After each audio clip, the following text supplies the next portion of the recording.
রাব্বুল আলামিন বলেন, ইয়া আইয়ুহাল্লাযীনা আমানু কুতিবা আলাইকুমুস সিয়াম, সিয়ামকে তোমাদের উপরে ফরজ করা হয়েছে, কামা কুতিবা আলাল্লাযীনা মিন ক্বাবলিকুম, যেমনি তোমাদের পূর্ববর্তীদের উপর রোজা ফরজ করা হয়েছিল, লাআল্লাকুম তাত্তাকুন, যাতে করে তোমরা আল্লাহ সচেতন হতে পারো, যাতে করে তোমরা মুত্তাকি হতে পারো। লাআল্লাকুম তাত্তাকুন, যাতে করে আমরা আল্লাহ সচেতন হতে পারি, আল্লাহ কনসিয়াসনেস আমাদের মধ্যে গ্রো করে। এটা হচ্ছে রোজার প্রাইম অবজেক্টিভ। অনেকে জিজ্ঞেস করলে অনেকে বলে রোজার মূল উদ্দেশ্য হচ্ছে না খেয়ে থাকা। না, অনেকে বলে গরিবদের কষ্ট অনুধাবন করা রোজার উদ্দেশ্য। না, রোজার উদ্দেশ্য কি, সিয়াম পালনের উদ্দেশ্য কি, এটা আল্লাহ তাআলা স্পষ্ট এই আয়াতের পেছনে বলেছেন যে লাআল্লাকুম তাত্তাকুন, যাতে করে তোমরা আল্লাহ সচেতন হতে পারো, আল্লাহ ভীতি তোমাদের মধ্যে গ্রো করে, গড কনসিয়াসনেস, আল্লাহ কনসিয়াসনেস, আল্লাহ সচেতনতা যেন বাড়ে, দ্য সেন্স অফ অ্যাকাউন্টেবিলিটি, আল্লাহর সুপ্রিম কোর্টের কাঠগড়া এই দুনিয়াতে আমি যাই করলাম তার সবকিছু যে পাই টু পাই হিসাব দিতে হবে, এই sense, to enhance the sense that what ever we do Allah is watching me. আপনি যাই করেন কেউ দেখে না, কিন্তু দেখে কে? শুরুতেই তো জিজ্ঞেস করেছিলাম যে কেউ যেটা দেখে না সেটা দেখেন কে, কেউ যেটা শোনে না সেটা শোনেন কে? এর নাম হচ্ছে লাআল্লাকুম তাত্তাকুন, যাতে করে তোমরা আল্লাহ সচেতন হতে পারো, আল্লাহ ভীরু হতে পারো। দুনিয়ার কেউ দেখে না, কিন্তু আল্লাহ দেখে।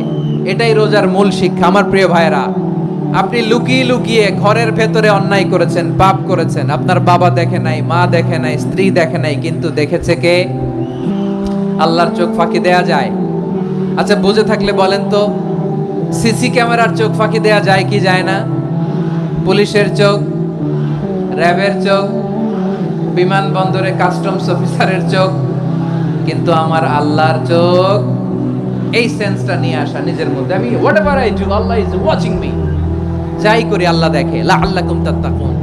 রমাদানের রোজা, ইফতারি, সিয়াম, ইবাদত সব কিছুর মধ্য দিয়ে আপনাকে খেয়াল করতে হবে যে লাআল্লাকুম তাত্তাকুন, এই স্ট্যান্ডার্ড এটা অ্যাচিভ হচ্ছে কিনা আমাদের, যাতে করে তোমরা মুত্তাকি হতে পারো, আল্লাহ ভীরু হতে পারো। তাকওয়া, এটা হচ্ছে the essence of Islam. What is তাকওয়া? তাকওয়া মানে কি?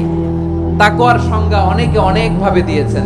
আমি সরাসরি সাহাবাদের কাছ থেকে একটা সংজ্ঞা আপনাদের শোনাচ্ছি। ওমরে ফারুক রাদিয়াল্লাহু তাআলা আনহু উবাই ইবনে কাব রাদিয়াল্লাহু তাআলা আনহুকে জিজ্ঞেস করেছিলেন, ইয়া উবাই মা হুয়া তাকওয়া, হে উবাই তাকওয়া কি? তাকওয়া কাকে বলে?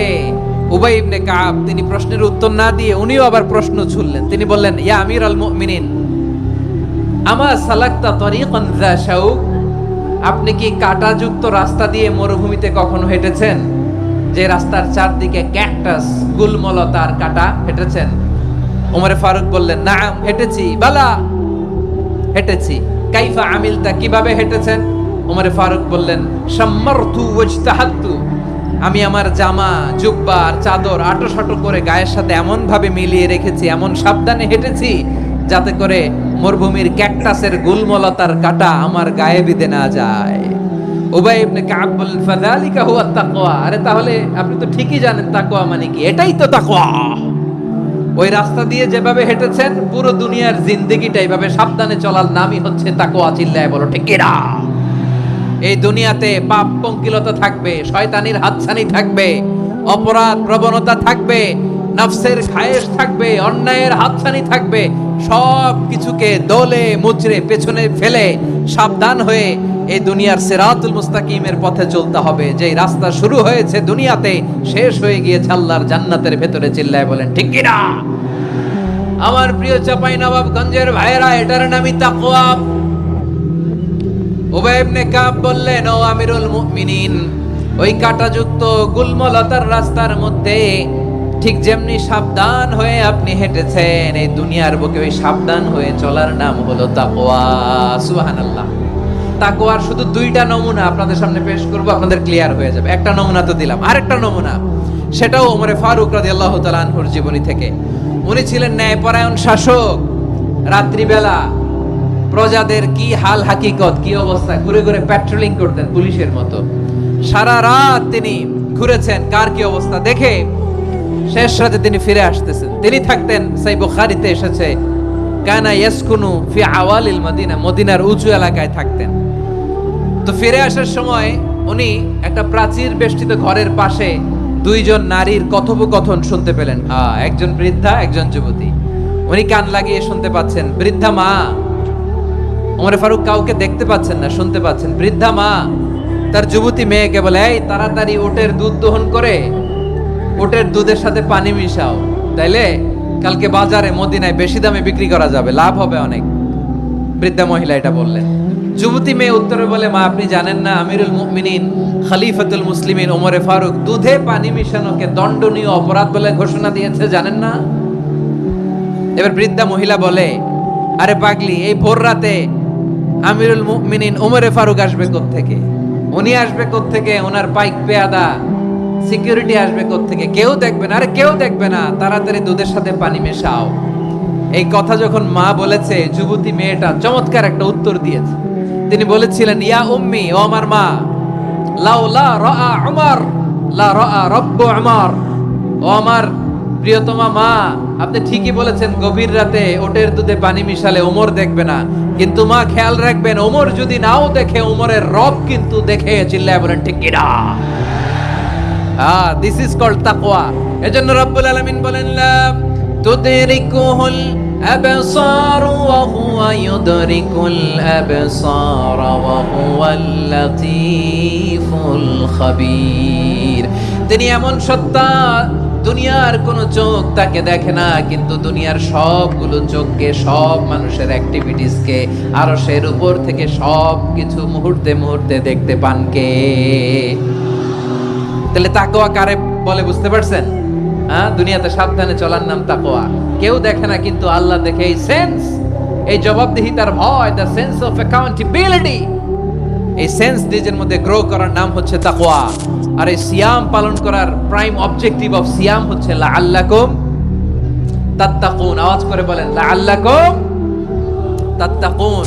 আমার প্রিয় ভাইরা, এই আসন্ন রমাদান, এটা এমন এক বরকতের মাস, যে মাসে আমরা নিজেদের নাফসের উপর নিয়ন্ত্রণ প্রতিষ্ঠা করি। সারা বছর নাফস আমাদেরকে নিয়ন্ত্রণ করে, আর রমাদানে আমরা নাফসকে নিয়ন্ত্রণ করি। কথা বুঝতেছেন? সারা বছর নাফস আমাদেরকে নিয়ন্ত্রণ করে।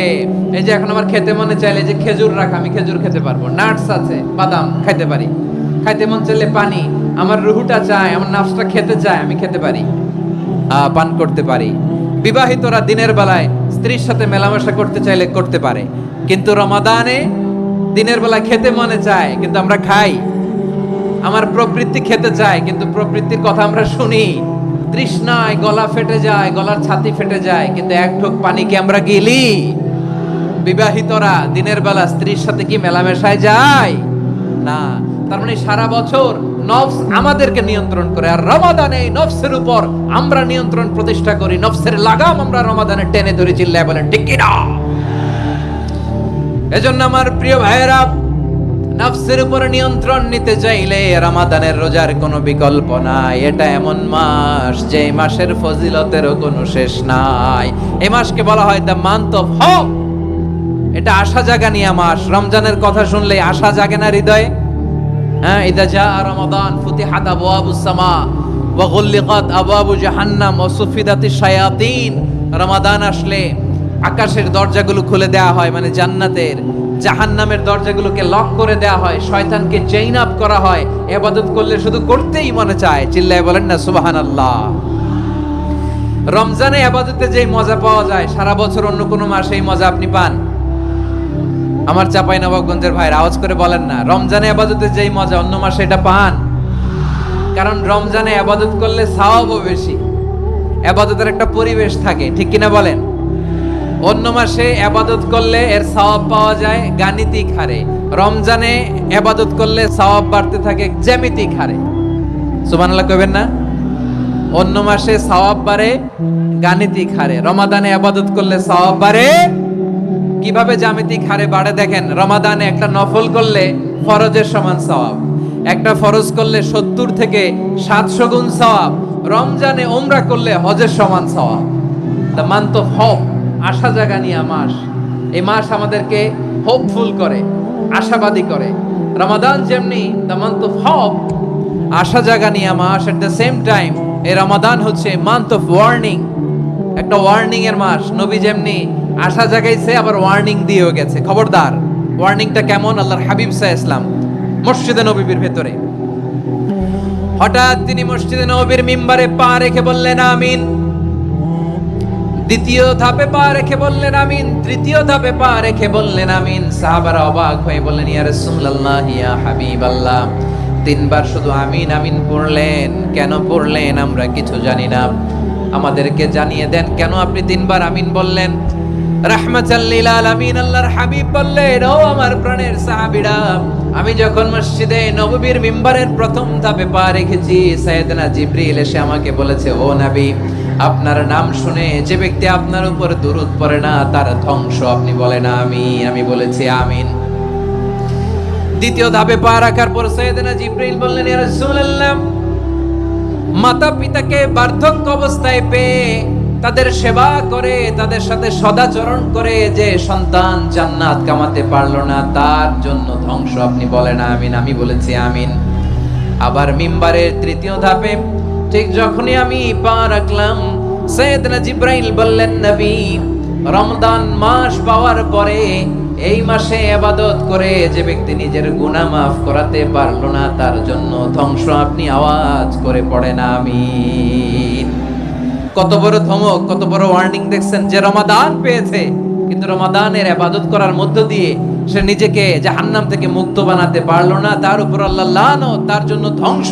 সাইয়েদনা জিবরাইল বলেছেন আমিন, স্বয়ং বিশ্বনবীও বলেছেন আমিন। আওয়াজ করে পড়েন নাউযুবিল্লাহ। তাহলে রমজান আসবে আর আমরা নিজেদেরকে জাহান্নামীদের লিস্ট থেকে নাম কাটিয়ে জান্নাতীদের লিস্টে উঠাতে পারবো না। এর চেয়ে বড় হতভাগা কি আর কেউ থাকতে পারে? তাহলে রমাদানের এই রহমত, বরকত, মাগফিরাত, ফজিলত আমাদের কামাই করার দরকার আছে না নাই? আমার প্রিয় ভাইরা, আপনি পৃথিবীতে যত ইবাদত করেন সব ইবাদতের সওয়াব নির্ধারিত। এটা পাবেন বা ওইটা পাবেন, এই সওয়াব জান্নাতে, এই বাড়ি ওই বাড়ি। শুধু সিয়ামের সওয়াবটা অনির্ধারিত। কুল্লু আমালি ইবনে আদম ইউদাআফ আল হাসানাতু আশরু আমসালিহা ইলা 700 দি'ফিন ইল্লা সাওম।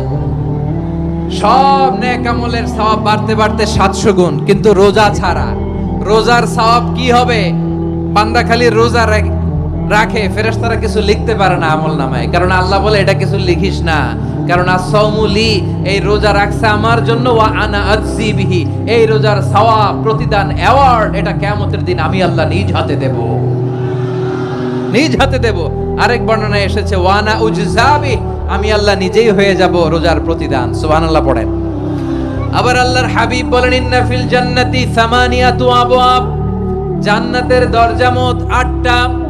ফিহা বাবুন ইউসাম্মা আর-রায়্যান, 8টা দরজার মধ্যে স্পেশাল একটা দরজা আছে, ওই দরজাটার নাম হলো আর-রায়্যান। রায়্যান দরজা, লা ইয়াদখুলুহু ইল্লা সাইমুন, রোজাদাররা ছাড়া কেউ ওই রায়্যান দরজা দিয়ে জান্নাতে ঢুকতে পারবে না। শুধু রোজাদারদের জন্য ওই দরজাটা খোলা থাকবে। দরজাটার নাম আর-রায়্যান। শব্দটা কেমন লাগে? ভালো লাগে। অনাগত সন্তান যদি কারো আসে, ছেলে সন্তান, নাম রেখে দিয়েন আর-রায়্যান। কি নাম? লা ইয়াদখুলুহু ইল্লা সাইমুন, রোজাদাররা ছাড়া কেউ ঢুকতে পারবে না। মান দাখালাহু লাম ইয়াযমা আবাদা, একবার যে এই গেট দিয়ে ঢুকবে, he will never be thirsty again, তার গলা থেকে চিরকালের জন্য আল্লাহ তৃষ্ণা মিটায়া দিবে। আমরা ওই রায়্যান দরজা দিয়ে সেদিন জান্নাতে ঢুকতে চাই কি চাই না? আমার প্রিয় ভাইরা, প্রতি রাতে রমাদানে আল্লাহর ফেরেশতারা আহ্বান জানায়, ইয়া বাগিয়াল খাইরি আকবিল, ইয়া বাগিয়াশ শাররি আকসির, হে কল্যাণের পথের যাত্রী, আকবিল, প্রসিড, আরো ইবাদত করো, আগাও আগাও, আরো জান্নাতের নাজ নেয়ামত কামাও। হে অকল্যাণের পথের যাত্রী, আকসির, স্টপ স্টপ, অনেক হয়েছে। আন্না, এই রমাদান এটা পাপের মাস নয়, এটা ইবাদত করে জান্নাত কামানোর মাস। চিল্লায় বলো ঠিক কি না? ওয়ালিল্লাহি উতাকাউ মিনান নার ওয়া যালিকা কুল্লা লাইলা। রমাদানের প্রতি রাতে আল্লাহ তাআলা এরকম লাখো বনি আদমকে মাফ করে দেওয়ার ঘোষণা দেয়, নাজাতের ঘোষণা দেয়। আমরা আল্লাহর পক্ষ থেকে মাফ, নাজাত চাই কি চাই না? আর কিছু যে চাই না আমি, চাই গো নাজাত, আল্লাহ তোমার কাছে আমার এই মুনাজাত আর কিছু